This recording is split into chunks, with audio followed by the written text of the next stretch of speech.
Como siempre, nos da mucho gusto recibir en este espacio a Pedro Mellado, un colega periodista con pues muchos años de experiencia y con una gran especialización, sobre todo en el occidente del país.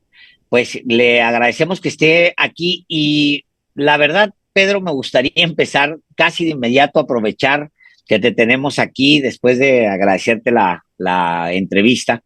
Yo quisiera preguntarte lo que está pasando allá en Jalisco.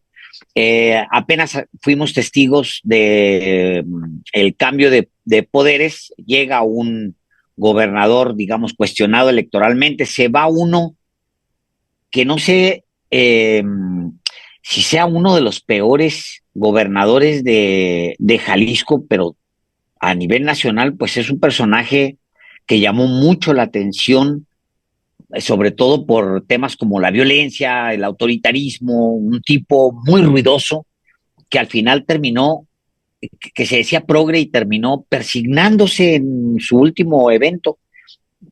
¿Cómo evalúas, Pedro, a Alfaro, a Enrique Alfaro? Gracias otra vez por la oportunidad de platicar. Gracias, siempre es un gusto estar con ustedes, Alejandro y Álvaro, y yendo al tema directito.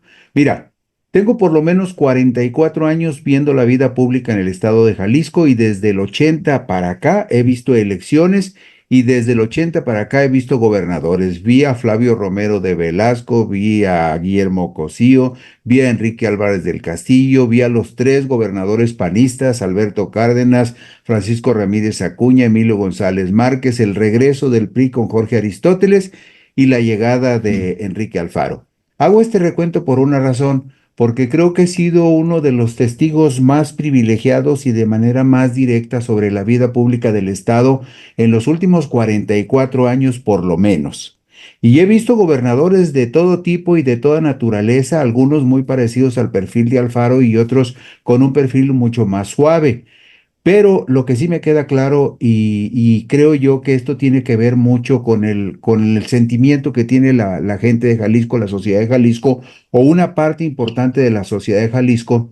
A Enrique Alfaro se le vio como alguien que podría verdaderamente representar un cambio profundo, que podía ser una persona verdaderamente importante y trascendente, incluso en el momento en que Alfaro se vincula como parte de la alianza política electoral y de los postulados que Andrés Manuel López Obrador venía expresando desde las elecciones del 2006. En ese tiempo coincidían en mucho y simpatizaban en muchas cosas. Pero la observación en este punto es muy simple. Llegó Enrique Alfaro con una altísima expectativa, con una ilusión muy grande de un segmento importante de la sociedad de Jalisco, y como sucede en los amores profundos e intensos, los desengaños son también igual de profundos e igual de intensos. Y sintetizo la respuesta a tu pregunta.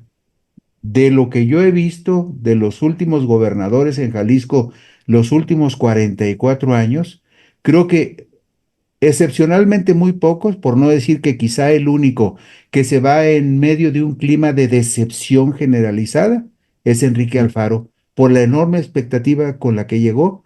De esas dimensiones es el profundo desengaño y desencanto de un segmento muy importante de la población.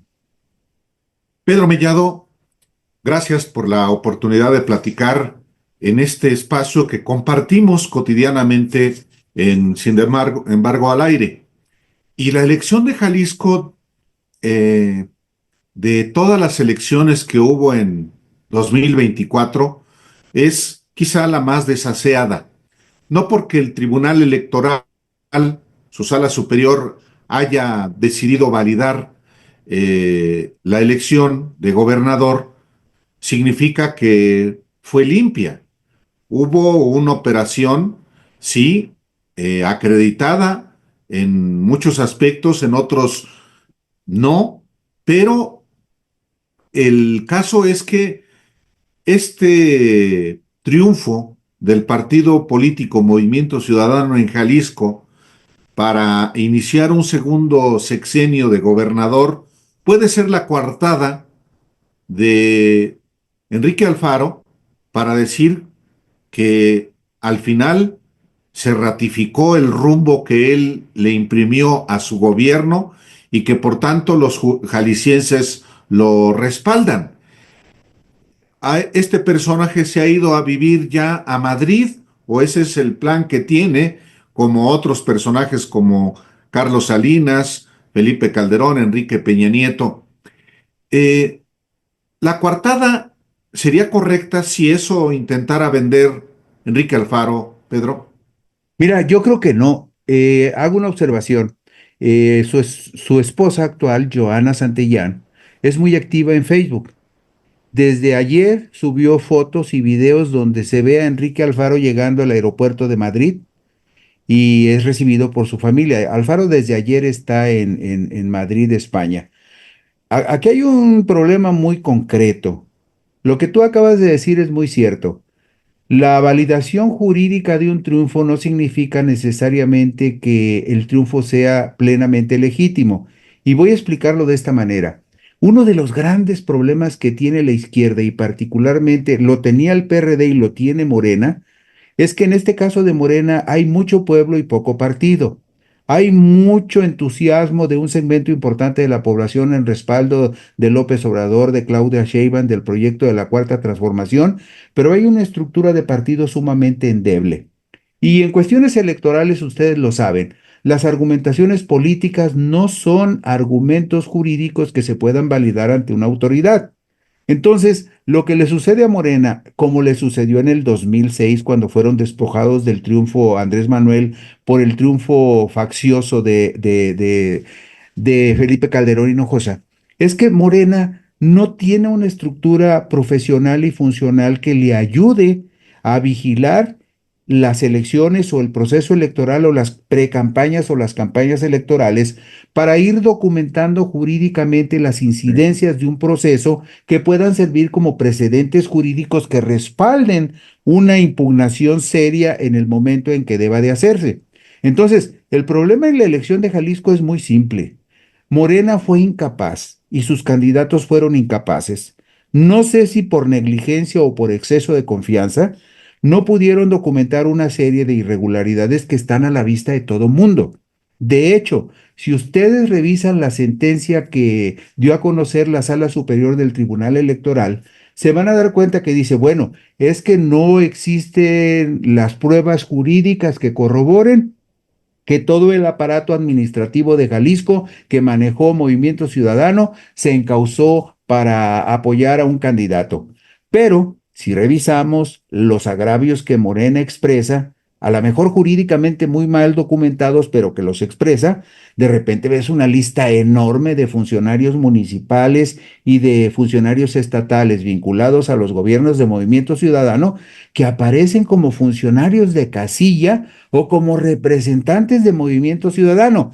Y la sentencia de la Sala Superior del Tribunal tiene el descaro de decir, bueno, es que probablemente sí estaban ahí, pero Morena no pudo probar que hayan participado en favor de Movimiento Ciudadano. Es decir, la misma sentencia de la Sala Superior, si la revisas con cuidado, te vas a dar cuenta que tiene una serie de argumentaciones presumiblemente jurídicas o procedimentales desde el punto de vista jurídico que justifican la incapacidad de Morena, por un lado, para documentar las irregularidades, pero por otro lado, hacen muy evidente que le pusieron muy cómodo al tribunal juzgar una elección donde hubo muchísimas irregularidades, pero la autoridad electoral prefirió irse por la tangente y decir, pues no, no analizo a fondo ni investigo nada. Simplemente digo, pues fíjate que te dormiste y no pudiste argumentar jurídicamente las irregularidades que para la mayoría de los que observamos el proceso, los que hicimos observar con una actitud crítica, son sumamente evidentes. Los mismos resultados, a la luz de la resolución jurídica del tribunal, parecen disparatados porque no van en armonía con los criterios que utiliza el tribunal para validar la elección, cuando vemos cosas tan absurdas como que un partido que gana la gubernatura gana solamente 4 de 20 distritos electorales en todo el estado, cuando un partido que gana la gubernatura de 20 distritos electorales federales gana solamente uno de 20, cuando Movimiento Ciudadano es aplastantemente derrotado en la zona metropolitana de Guadalajara, donde se concentra el 62% de la población y de los votos de todo el estado. Todo eso contradice seriamente la validación jurídica de un proceso que observamos que es evidentemente irregular y un resultado que es ilegítimo. Sobre la base de un resultado ilegítimo de esta naturaleza, no puedes pensar que la gente de Jalisco, la mayoría de la gente, esté validando el proyecto de Movimiento Ciudadano o le esté dando continuidad al proyecto de Enrique Alfaro. ¿No De, es así? de hecho, de hecho a mí, Enrique Alfaro es como una especie de mezcla entre Vicente Fox y Felipe Calderón. Es autoritario, marrullero, como Felipe Calderón.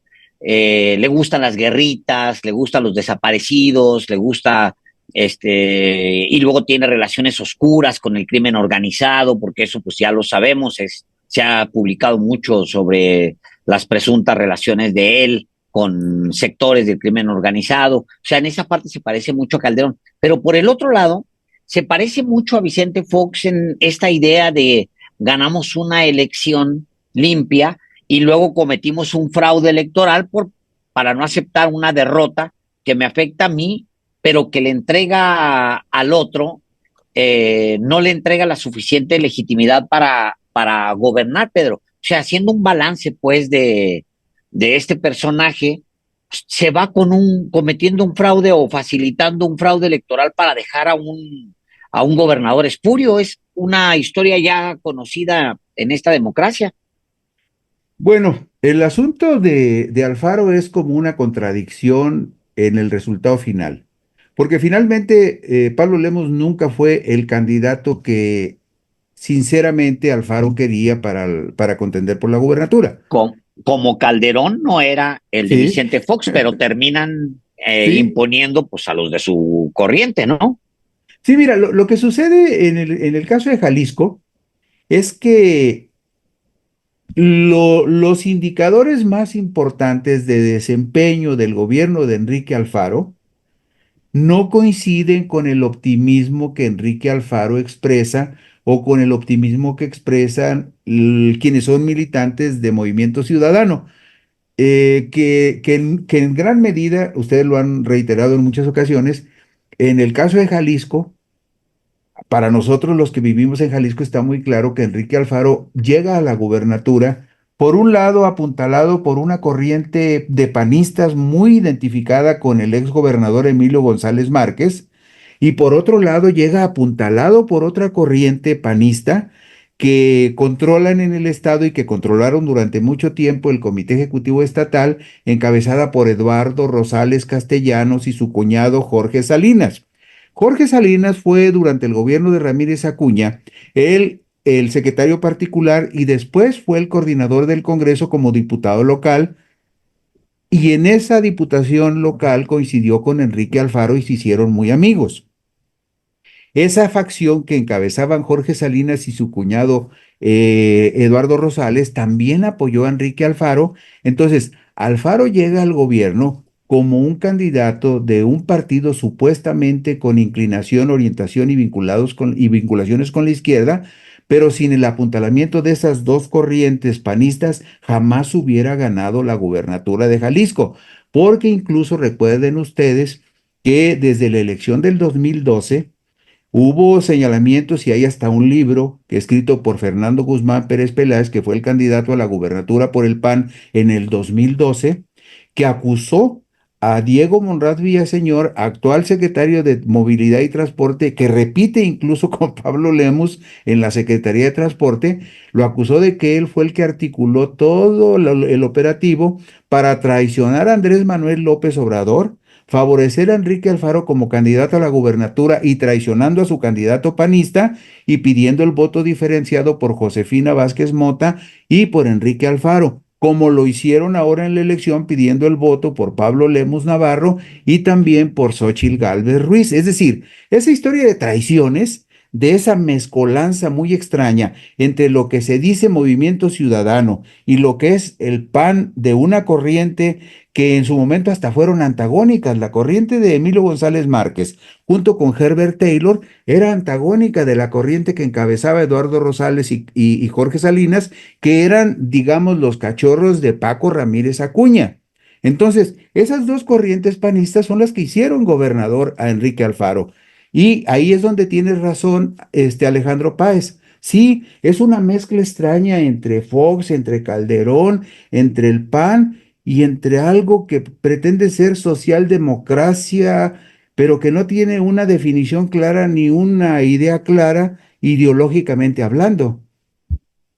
Es una mezcolanza, es un cuerpo amorfo el que representa Enrique Alfaro.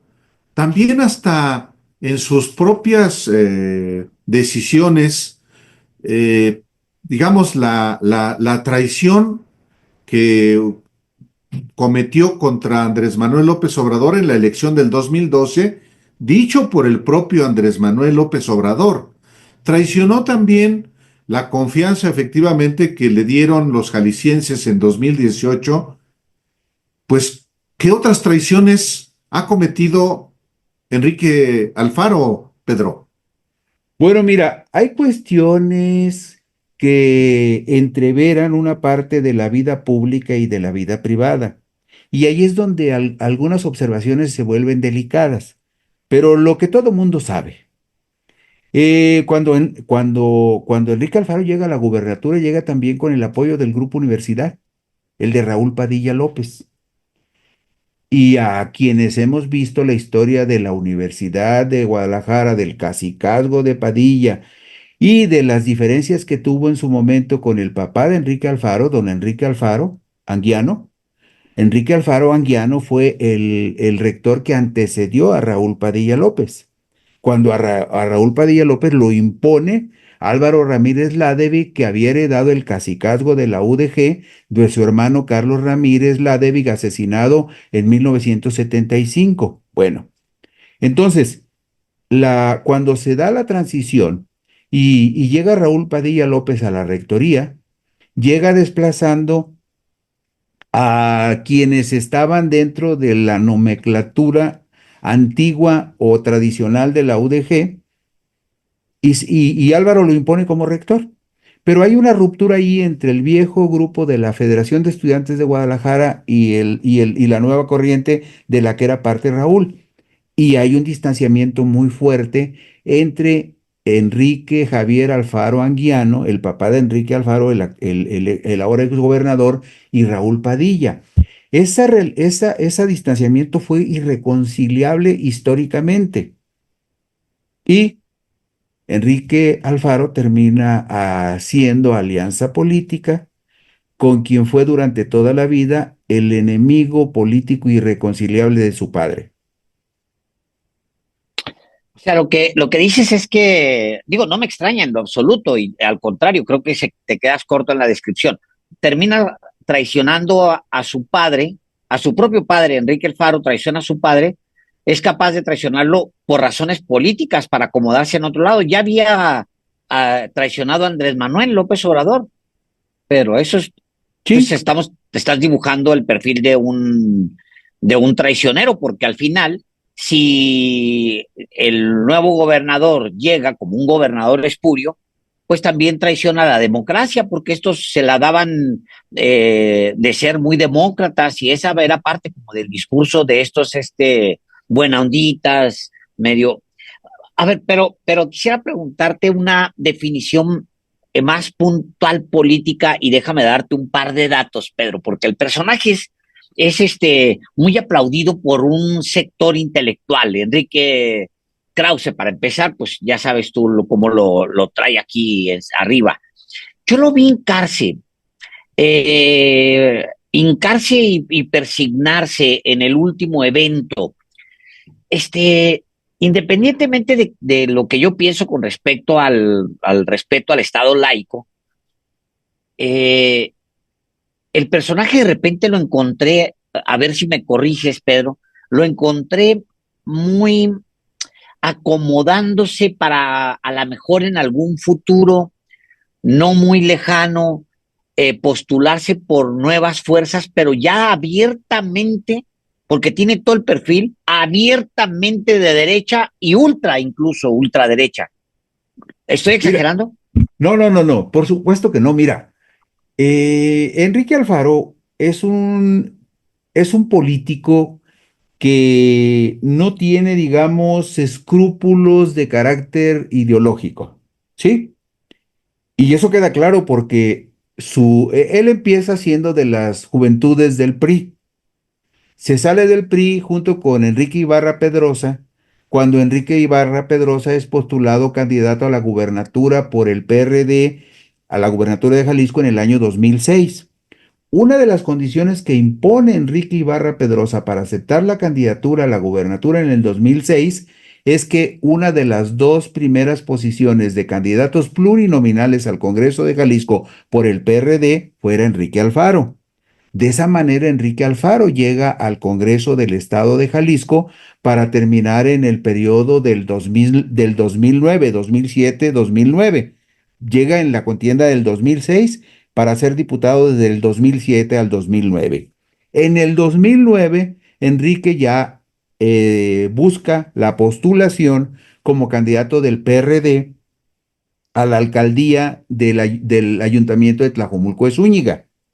Incluso no hay que perder de vista que llega incluso con la oposición del grupo político de Raúl Padilla, que era el que controlaba y que controló toda la vida desde el surgimiento del PRD hasta que desapareció el PRD de Jalisco. A Raúl le entregaron esa franquicia y Raúl hacía lo que quería con el PRD. Entonces, para ser candidato en Tlajomulco, tuvo que buscar la anuencia de Raúl Padilla.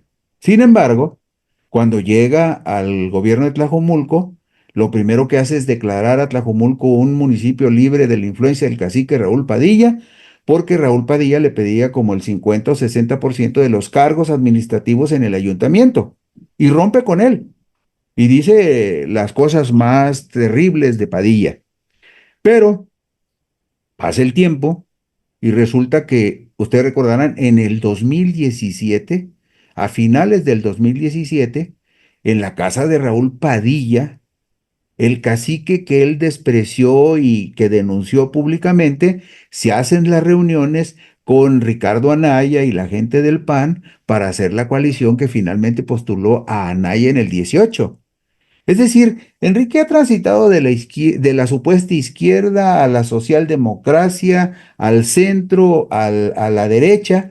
Enrique es un personaje, es un hombre muy pragmático. Y les voy a decir algo, desde ahora. Eso de que llegó con el banquito para decir, en este banquito hice yo mi campaña por la gubernatura, que llegue allí y se persigne frente a una audiencia de miles de personas y se muestre como un hombre piadoso y sensible, que no lo es, y abraza a su esposa enfrente de todo el mundo para mostrar que es un buen esposo y quizá pretendiendo también mostrar que es un buen padre, todo eso es parte, estoy casi convencido, de un proyecto de Enrique Alfaro pensando que él puede ser candidato en el 2030 y que puede ser candidato de la derecha. Eso de que se haya hincado y se haya persignado tiene un mensaje porque incluso ya están sacando camisetitas donde ponen el banquito y a Enrique Alfaro con la idea de que puede ser candidato en el 2030. Y les voy a decir algo. Quizá la derecha no tendría un candidato mejor en términos de lo que sabemos que tiene puro cascajo, que no representa nada, pues a lo mejor Alfaro sería el candidato ideal para ellos en el 2030. Alfaro no tiene escrúpulos ni tiene ideología. Él podría ser candidato de la derecha y de la ultraderecha sin ningún problema. Nada más que él podrá acomodarse efectivamente hasta la extrema derecha, porque tiene, pues, impulsores económicamente poderosos.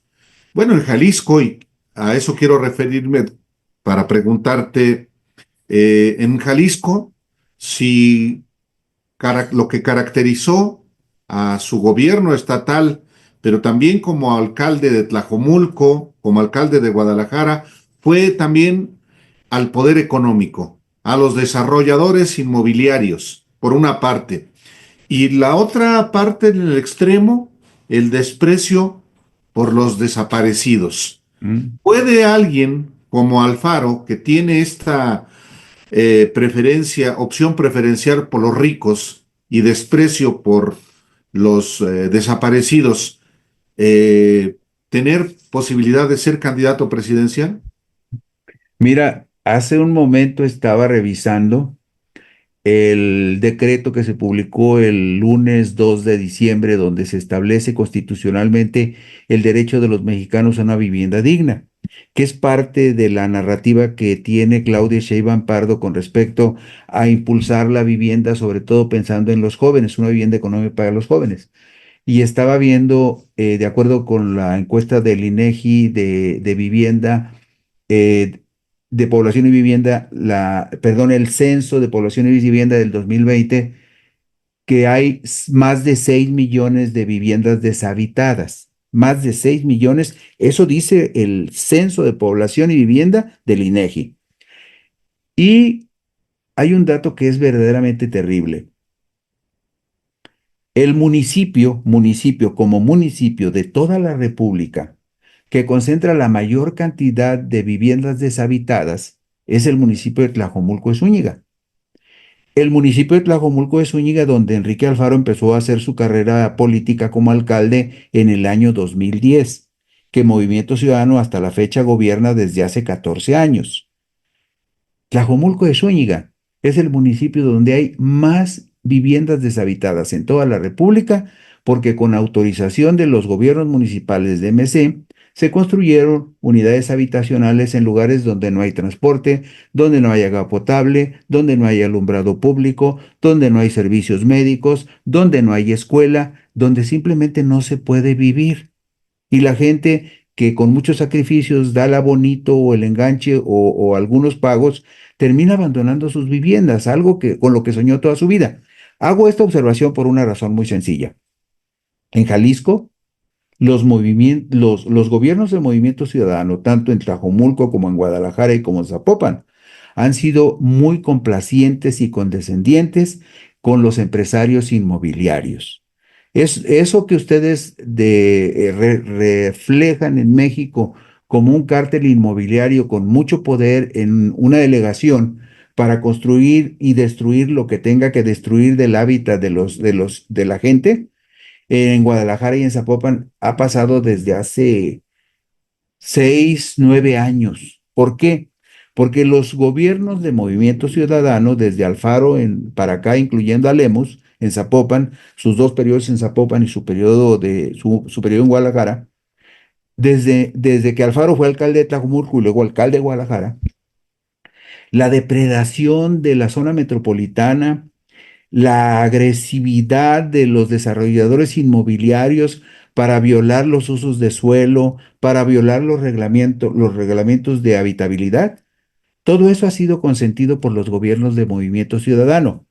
Y ese segmento de los empresarios inmobiliarios es el que está como apoyo político y económico de Movimiento Ciudadano, del ex gobernador de Movimiento Ciudadano y del próximo, bueno, del que ya es gobernador en funciones de Movimiento Ciudadano, Pablo Lemus Navarro. Entonces, Movimiento Ciudadano representa a los empresarios inmobiliarios más poderosos, incluyendo a unos tíos de Enrique Alfaro que tienen una constructora muy importante, a la cual le fue entregada la concesión de construir una especie como de plaza comercial o desarrollo inmobiliario en pleno corazón de Zapopan, frente a la Basílica de Zapopan, durante la administración de Pablo Lemus Navarro. Entonces, más evidencias de cuál es el interés esencial de los gobiernos del Movimiento Ciudadano. Cualquier persona de Jalisco que observe con cierto sentido crítico la vida pública, se los puede decir. Claro, si le preguntan a los reporteros o a los directivos de algunos medios de comunicación de Jalisco, pues les van a decir que no, que el gobierno de Alfaro fue exitosísimo y que hay una enorme expectativa y que se les conmueve el corazón porque ya llegó afortunadamente Pablo Lemos, que no va a ser tan peleonero como Enrique Alfaro. Vean los medios en Jalisco. Pareciera que todos están encantados y felices porque ya llegó su candidato, que fue su candidato desde la campaña electoral, cuando de una manera abusiva, excesiva, indigna, no solamente apoyaron a Lemos, no, se dedicaron a denostar y a burlarse de la candidata de Morena y de Morena. O sea, aquí en Jalisco hay un grupo, digamos, empresarial privilegiado muy sólido, que por supuesto tiene todo el apoyo de los principales medios, particularmente de Mural y del Informador y de Milenio. Hay ocasiones en que salen los trascendidos en los periódicos locales referidos a Lemos y pareciera que alguien les mandó el papelito, se los dictó, porque salen igualitos. Entonces, estos dos gobiernos inmobiliarios han sido también apoyados y consentidos por el sector privado de Jalisco y por la mayoría de los medios de comunicación de Jalisco. Y además, cuando ha habido algún medio que pretende ser crítico, que ya creo que el único que queda es el diario NTR de Guadalajara, son denostados, son golpeados, son, digamos, castigados también en términos económicos y financieros, porque pues le retiran las pautas publicitarias. Y es muy común, ¿sí? Era muy común con Alfaro y creo que va a ser también muy común con Pablo Lemos, que aquellos medios que sean críticos o que tengan periodistas críticos van a ir a pedirle la cabeza de los periodistas para que no estén dando lata. Eso es movimiento ciudadano. Pues algo pasa con esa sociedad, Pedro, porque acepta que un personaje que coqueteaba supuestamente con el progresismo, con la izquierda, se convierta en 6 años en un posible candidato de derechas o de ultraderecha, como es Enrique Alfaro, y acepta que un personaje que se viste como panista, que habla como panista, que viene de Coparmex, que actúa como panista, ahora sea su gobernador y esa misma sociedad va a permitir el regreso del ogro Alfaro transformado ahora ahora sí abiertamente en un derechista, es la misma sociedad que lo va a permitir. Entonces algo está mal ahí en esa sociedad, Pedro. Perdón. No, bueno, no pierdan de vista ustedes que hay un núcleo minoritario, y así minoritario, de la sociedad de Jalisco que es muy conservadora.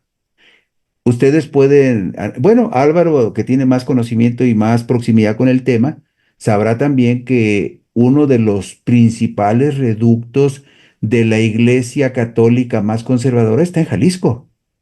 Sí, sí. Pero, y que Jalisco es uno de los principales, por decirlo así, ojalá que no esté yo diciendo algo que pueda parecer ofensivo, de los principales generadores de sacerdotes para la Iglesia Católica es Jalisco. Jalisco es una sociedad, hay un segmento privilegiado y minoritario de la sociedad jalisciense extremadamente conservador, pero también les voy a decir algo, extremadamente poderoso. Y eso es lo que hace a Jalisco singularmente diferente a muchas otras entidades. Hay un núcleo minoritario de gente muy conservadora, muy vinculada a la Iglesia Católica. Hay poquísimos estados de la República donde la Iglesia Católica influye de manera tan determinante en las élites del poder. Jalisco es uno de esos estados, o quizá el estado más emblemático en esa materia. Entonces, por eso en Jalisco se dan este tipo de situaciones, donde la influencia de esa minoría privilegiada, extremadamente conservadora y de derecha, vinculada a las cúpulas del poder católico, tiene muchísimo poder y muchísima influencia en el Estado, pero muchísima. Y bueno, y en el paquete van también, por conveniencia, y en algunos casos no dudo que hasta por convicción, algunos medios de comunicación que han sido tradicionalmente muy influyentes, pues que apoyan esa corriente ideológica que ha, digamos, detentado el poder pues durante prácticamente toda la historia de Jalisco, desde que dejó de ser la Nueva Galicia. Sí, porque la influencia es apabullante en términos del conservadurismo. Y no es solamente la iglesia en sí misma, no son solamente tampoco los medios, son las universidades. Y no me refiero solamente a la Universidad Autónoma de Guadalajara, la cuna de los tecos, este grupo fascista que hasta la fecha los sigue reivindicándose las ideas fascistas, sino me refiero también al ITESO, fundada por los jesuitas también, y me refiero también a la Universidad de Guadalajara, la institución pública que también se acomoda perfectamente a la corriente, a la lógica del poder. Pero, Pedro, ¿por qué Jalisco se convirtió en el estado con Enrique Alfaro y ahora con Lemus, en el estado del primer lugar de desaparecidos en el país? Bueno, en el transcurso de la semana pasada, yo entrevisté al doctor Víctor Manuel González Romero, ex rector de la Universidad de Guadalajara, y un hombre que ahora que ya está jubilado incluso, se ha dedicado a documentar puntualmente, semana por semana, mes por mes, todo lo que tiene que ver con la seguridad pública. O sea, es un académico incluso con doctorado en la Universidad de Minnesota, es un hombre preparado, ¿no? Pero el asunto es que no solo él. Por ejemplo, Alfaro se peleó con todo mundo, que incluso el periódico Mural en particular, al que llamó mentiroso, cobarde y todo, porque ha sido muy crítico con él, ha documentado también puntualmente todas las atrocidades que dejó el gobierno de Alfaro en Jalisco. O sea, Alfaro dejó una secuela profundísima de dolor, de desencanto, de abandono. Nada más en lo que corresponde, por ejemplo, a las personas desaparecidas, el dato es terrible, ¿eh?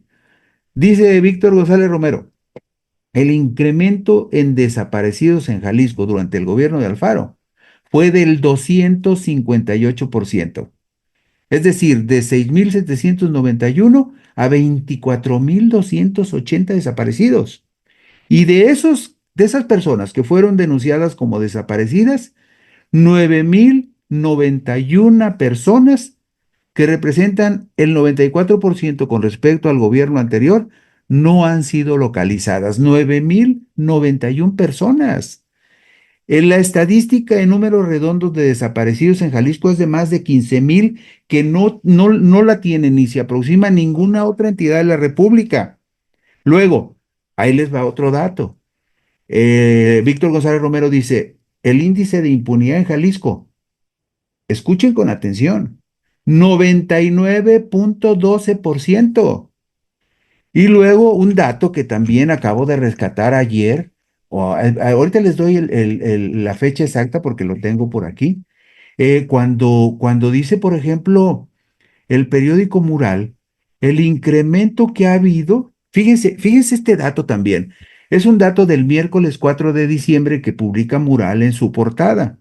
Dice lo siguiente, crece 312% el rezago en la Fiscalía de Alfaro. Pasa de 127.863 carpetas pendientes a 526.000 carpetas pendientes.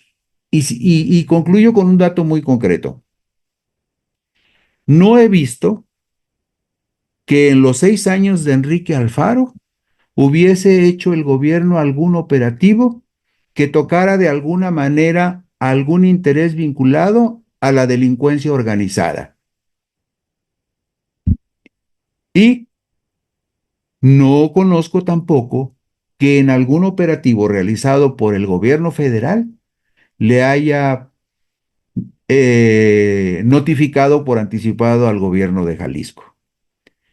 Y ustedes saben que en Jalisco es la sede del cártel más poderoso y más violento que hay en este momento, no en la historia de Jalisco o de México, en la historia del mundo, el cártel Jalisco Nueva Generación. La respuesta es muy sencilla. Si hay tantos desaparecidos, miren, en Jalisco el incremento de homicidios, nada más el incremento de homicidios, fue también verdaderamente muy elevado. El incremento de homicidios entre el gobierno de Aristóteles de 9.001 llegó a 12.409, fue un incremento del 38% de homicidios dolosos. Hay un problema gravísimo. Pablo Lemus ahora anunció que va a haber un operativo de vigilancia especial en la nueva central camionera, donde han desaparecido por lo menos una treintena de jovencitos que con el señuelo de que les van a dar chamba los citan allí en la terminal de camiones, toman algún camión o se los llevan de ahí y desaparecen. Y Alfaro nunca hizo nada tampoco en un caso de esa naturaleza. Entonces, no veo cómo un exgobernador que deja detrás de él una estela tan profunda de dolor, de desprecio por el dolor de los demás, de falta de sensibilidad por el dolor ajeno, que era su responsabilidad resolver en gran medida, ¿cómo pudiera aspirar a ser candidato? Pero va a aspirar. Eso tengan la certeza.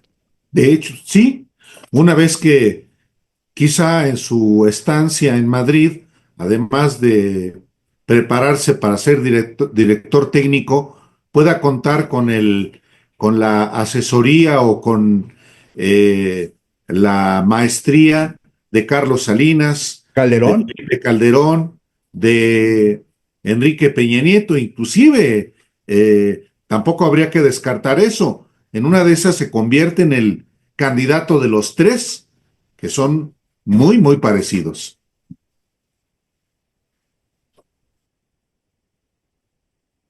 Tal cual, señor Pedro Mellado. Nos gusta mucho tenerte aquí, aunque tengamos que hablar de cosas tan patéticas como Enrique Alfaro, la verdad. Sí, gracias por ese retrato. Pues sin más, es el retrato de un verdadero impostor, alguien que traiciona a su padre, que va traicionando, que se mueve de supuestamente el progresismo a ser perfectamente un candidato de la ultraderecha y de la derecha, pues es un traidor consigo mismo y con todo lo que le rodea. Pedro Mellado, muchísimas gracias por la oportunidad de conversar. Gracias. gracias a ustedes, siempre es un gusto estar en Los Periodistas. Ahí estamos al pendiente. Y al rato nos vemos. Al rato nos vemos.